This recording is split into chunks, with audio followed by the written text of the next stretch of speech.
we call it From the Cast. Always an informative slice from the Drift podcast.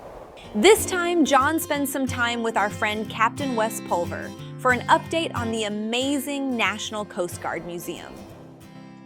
All right, we are with Captain Wes Pulver. Cap, you were at the helm of it all.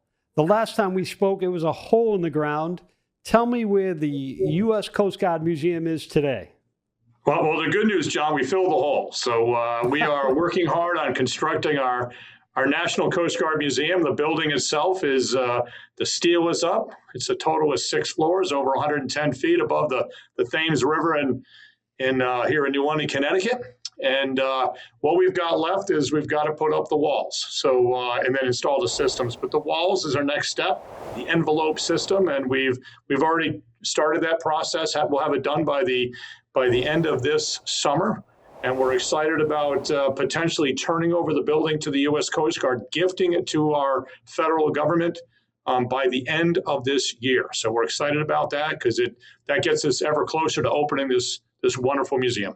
So tell me how that works. So it was self-funded through donations, and then when it's done and built, you hand it over to the government, and they run it for us, right? Well, there's also been some governmental money as well. Even though a lot of public and private both involved, it's clearly a public-private project together, but at the same time, the Museum Association was brought on so that the funding didn't come directly from the Coast Guard, and it's been a combination of private and federal. What a fabulous way to go. So I saw them inching that helo into the project, right? The building's not done yet, but it looks like the helo's in place. Yeah, we made that command decision that we'd get the helo in there before we put the walls up. So it was sort of a timing issue.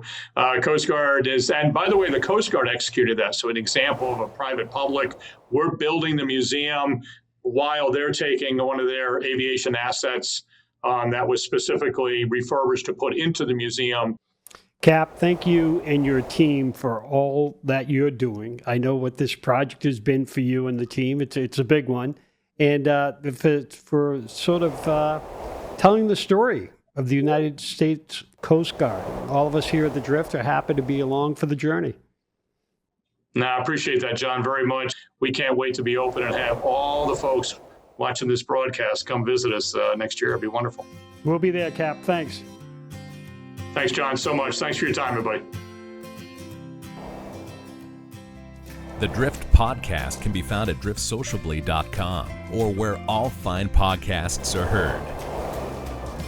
Now there's a place where the Drift is always on. Check out our YouTube page at Drift Sociably. Find full episodes and your favorite Drift features. That's Drift Sociably on YouTube, the social place for boaters. Get the drift?